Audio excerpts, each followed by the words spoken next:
Well, well, well. What do we have here? So, you think that your aquatic hybrid, Poseidon, will be able to take out our aquatic creation, Cthulhu. Now,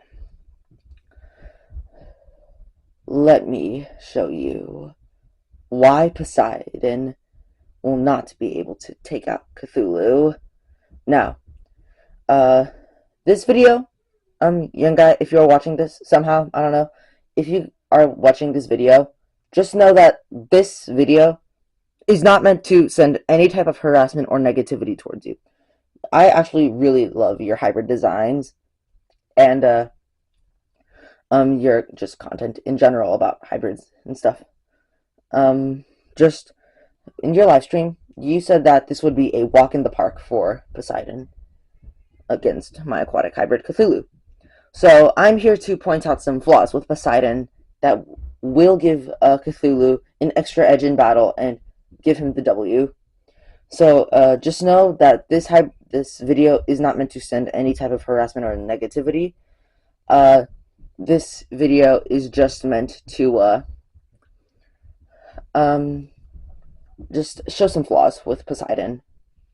And if you are taking other challengers for any other of your hybrids, I would actually like to submit one of my land hybrids. I just have to post that video. So if Glarong is down for a challenge, then just wait for my version 3.0 to come out.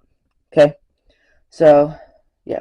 Again, not meant to harass you in any way, just pointing out some flaws. And unlike some other people that you had a skirmish with back then, not going to name any names, but unlike them, I actually have chill. So I am just know that this is all fun and games. None of this is like serious beef. This is just like all fun. So let's get into the video. So Poseidon, man oh man, I love this hybrid. Now the design visually is gorgeous. It is absolutely majestic and probably my favorite aquatic hybrid designed by anybody in the war. So, design-wise, this is flawless. However, genome-wise, there are multiple issues with Poseidon. So, let's get to the main big ones. Starting off, you added claws for slashing. Now, while this may seem like a beneficial trait, it's actually more of a detriment than anything, because you use Tylosaurus as the base genome, and adding I forgot what the sloth was called, but you used an aquatic sloth species, Thalassocnus. That's right. You use Thalassocnus for claws and arms for slashing, and you use Tylosaurus as the base. So your hybrid would not really have the instincts to want to fight with its arms. But hey, I'm gonna be gracious, and let's say that you did have like the correct mentality to use these arms for combat. Well, one, the issue of mobility arises because you didn't add flippers, and well, sure, the thing the claws may be webbed, but they will not provide the same amount of speed that a flipper would, especially a large flipper like ichthyosaurs. And while Cthulhu doesn't have the largest flippers, he still would be faster, thanks to the fact that he actually has flippers, and because like arms and legs underwater are not really that good for mobility, and would actually be more so of a detriment, because not adding flippers would mean that Cthulhu could literally dance around Poseidon, and it would just be much more difficult for Poseidon to land blows on Cthulhu. And then there is the slime of the green moray eel. Now, well, yes, I will admit that I over-exaggerated the toxicity of the slime, and you said that in your live stream, you stated that you actually worked with the green moray eel, which, one, is absolutely awesome. I would love to work with, like, animals someday, and, yeah, but, one, I have a question to ask. One, were you wearing any sort of protection, like gloves or a diving suit or anything like that? And two, did you have any known wounds or open wounds at the time of the working with a moray eel? Which that is what the slime is meant to be used for. It will be more so of an irritant because if like Cthulhu manages to get off any like harmful blows on Poseidon, the slime will mainly just be there to more so irritate the wound, and make it like much more annoying to like battle. It's not gonna kill anything per se, but it will cause some uncomfortness in open wounds. And actually, the slime will actually help lessen the grip of the claws because green moray eel slime is very slippery and actually helps in escaping the bites of like sharks. So the slime will actually help him to more easily slip out of his Poseidon's slashes. So yeah, and so yeah, adding clawed arms underwater is really not that good of a decision. However, if you still want to have claws underwater, I will promote a decision, and that is use elephant seal. And you already have elephant seal in the genome, and believe it or not, like all true seals, they actually have claws in their flippers. So while they will not be as effective for slashing and tearing, once Poseidon will be capable of getting a bite off, then he can use his claws to like worsen the wound pretty much, and they can still be used for grappling and gripping. So yeah, you still get to retain full mobility while also having the ability to like use limbs for combat. So that is the my uh my fix to this problem. And by the way, if you disagree on me with anything here, that is perfectly fine. Just like comment it down below, and if you are correct, then I will maybe do like an update video. So yeah, uh, the next flaw with let's move on to the next flaws, and that is that you used pufferfish to have the ability of puffing up, pretty much. Now, while this may seem like a decent ability at first, you have to realize that you used elephant seal blubber, Leviathan blubber, arapaima scales, and saltwater crocodile scutes, providing the armor. Which, well, yes, all combined together would be a pretty good form of protection. But then the issue arises of the pufferfish inflating, because while his armor is still somewhat flexible, it still needs to remain tough and rigid if it's going to resist attacks. So the armor would flex a little bit, but not nearly enough to puff up effectively. In fact, because of their tough rigidness, and like want to not move to stay in place to protect the body, they the sheer rigidness would cause his stomach to explode if he tried to puff up, because inhaling that much water without the ability to expand your body will just cause your stomach to explode.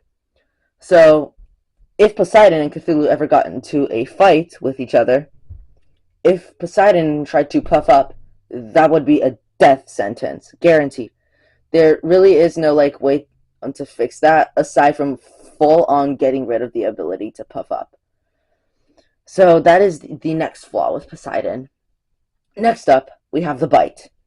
Now, you used Tylosaurus as the base, and then proceeded to add Leviathan jaws onto it.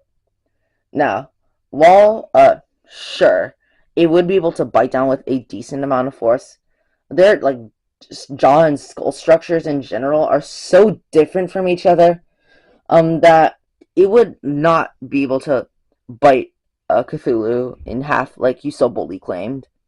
So that is why I mean, sure, it would still be able to like have a decent amount of bite force, but not nearly enough to crunch through uh and get a half bite, cut Cthulhu in half.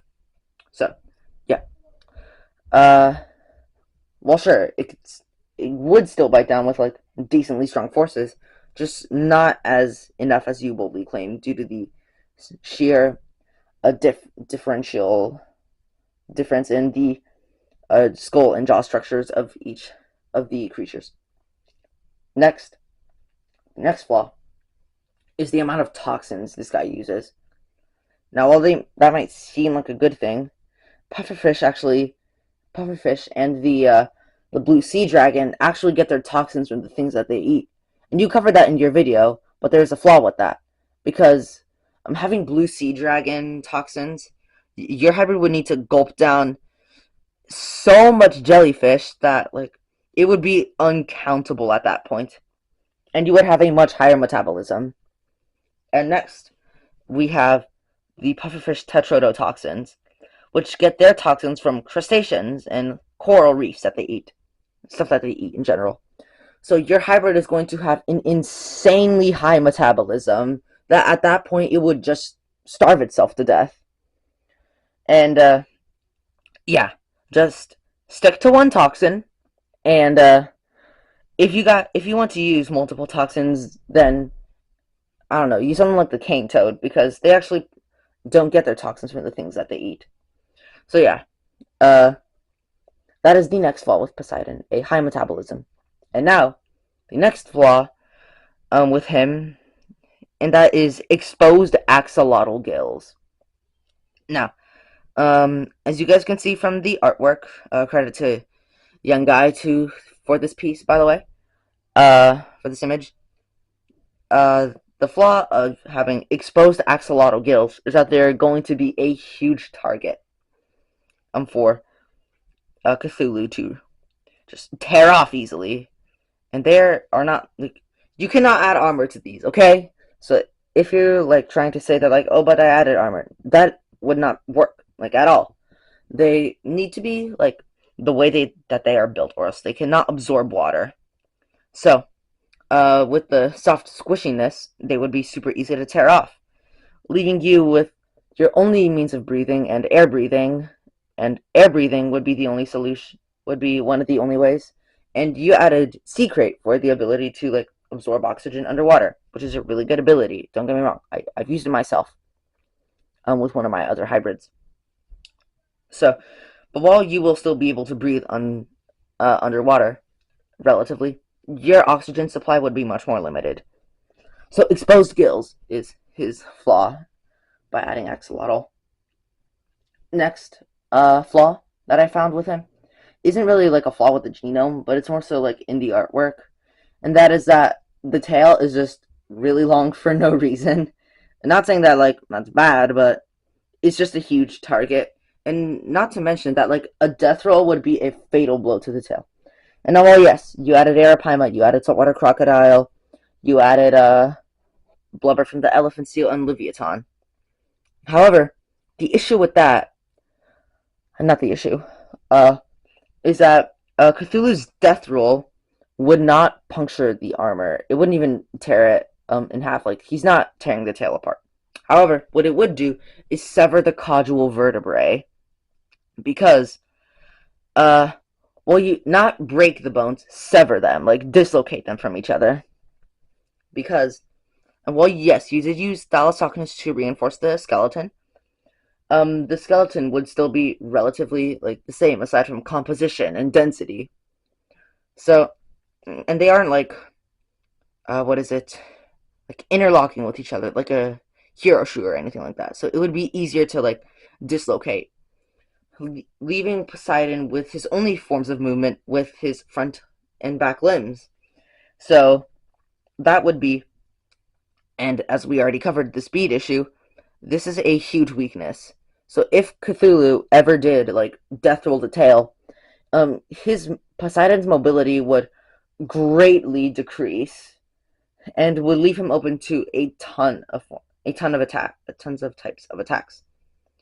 And while the venom, let's just say that he did manage to have his venom in the fight, you underestimated the immune system that this guy has because in the video for Cthulhu versus Voltrix versus Terrans, which by the way those hybrids are made by my by my online friends, Fireboy and Earthfox. So, uh, in that video, I stated that I used Parasaurus for the immune system, and I posted that video well before you even did your live stream. And so, I will leave a timestamp for Cthulhu's genome that I stated in that video, um, so that way you can have the proof of knowing. And also, even if I didn't use Parasaurus for the immune system, just note that the prognathodon was an ancient ancestor to modern-day monitor lizards, and they already have amazing immune systems. So the prognathodon would most likely have a very good immune system as well. And while it's not immune to everything, it would still provide enough time for Cthulhu to get the kill on Poseidon. So yeah, just I did use Parasaurus for immune system as well as enlarging the skull. It's just that what was it again? It's just that even if I didn't, which I did, the immune system would still be rather good, because prognathodon. Also, I made a follow-up video for Cthulhu again well before I posted, before you did your live stream. And in that video, for the tweaks for Cthulhu, I stated that I replaced the Komodo dragon sense of smell for the green moray eel sense of smell, which in fact is very, very good, capable of detecting chemical traces, and because they are like relatively blind per se, this sense of smell is very fine tuned. So, uh, even if like you were to blind him, if you were to take away his echolocation, he would still be able to sense you thanks to his green moray eel sense of smell. So, just noting that. He also has the pharyngeal jaws from the moray eel. And by the way, the moray eel, not the moray eel, in the follow-up video, or short, I also stated that I got rid of the Komodo dragon teeth in the back and replaced them for prognathodon teeth. So this bite is just full on crushing power, and while they will still be coated in a layer of iron, they will not have the Komodo dragon teeth there. All the teeth are just pure prognathodon. So, yeah. And those are my thoughts on why Cthulhu still beats Poseidon. Now, if you are like reacting to this live, then again, this is not meant to harass you. This is just all fun and games. And if you want to make like a follow-up video to this, then go ahead. I'm not stopping you. And yeah, just know that I actually love your videos on your hybrids. So yeah. For everybody that does know me, like, subscribe, do everything else. So, and yeah. Uh, as always, I've been the Inferno Dragon, and goodbye.